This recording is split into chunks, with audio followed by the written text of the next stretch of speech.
And here be a look at CycleCamp's treasure trove from Wanenmacher trip, April 2019. Hi there, CycleCamp here. I wanted to give you a look at my treasures that I got from Tulsa this last time around. So before the actual show, we went out to several firearm stores, and so I picked up some cleaning supplies that I needed. And I also was able to pick up a large caliber uh, holder for bullets, which I can use for my 41 Vetterli because those things are really huge. And these were all purchased at Dong's in Tulsa. At the show, we picked up a couple of red dots. That's a RD30 and an RD42 from BSA, and they actually work. I have put batteries in them, and they do actually work. I picked up a couple of scopes.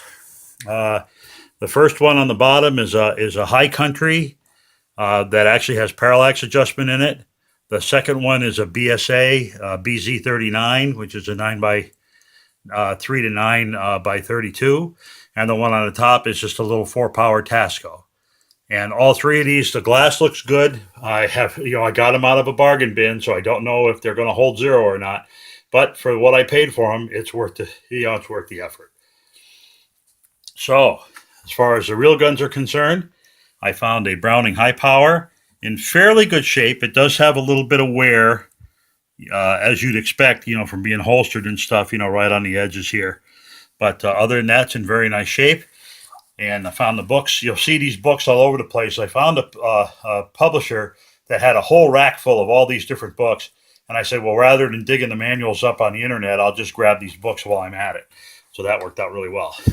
The next one is a P38. This P38 is in immaculate condition. It is just gorgeous. And it is not a Nazi gun. It does not have Waffen stomps on it. It did come with 2 extra magazines, which is pretty cool. Yeah, it looks like a post-war commercial, but it is a beautiful example of what a P38 should be. And of course, we got the book for that as well. Then third on my list of pistols that I picked up was a VZ52.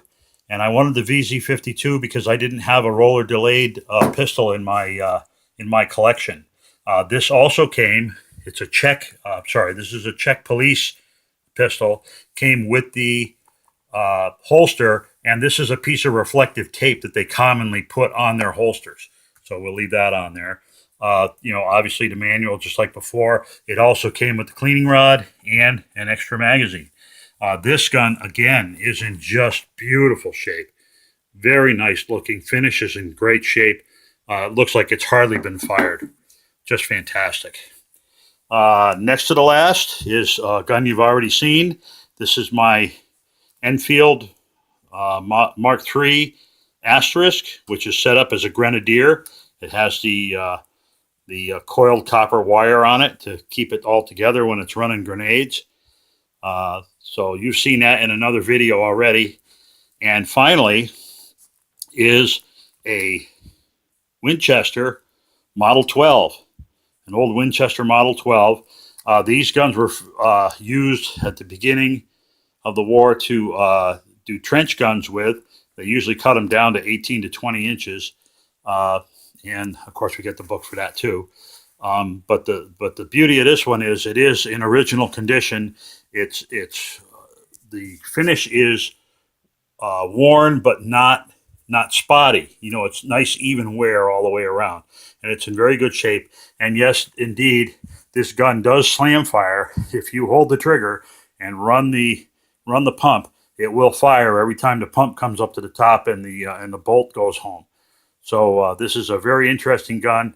I am probably going to try to find one of those replica kits that you use to put the heat shield that has the bayonet lug on it.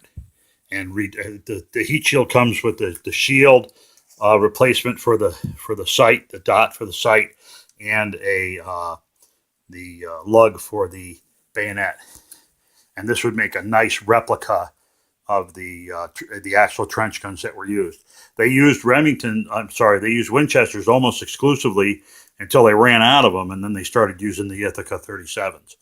So that's the that's basically what we got at Tulsa this year. A good haul this year. Great trip. Thanks for watching. Have a great afternoon.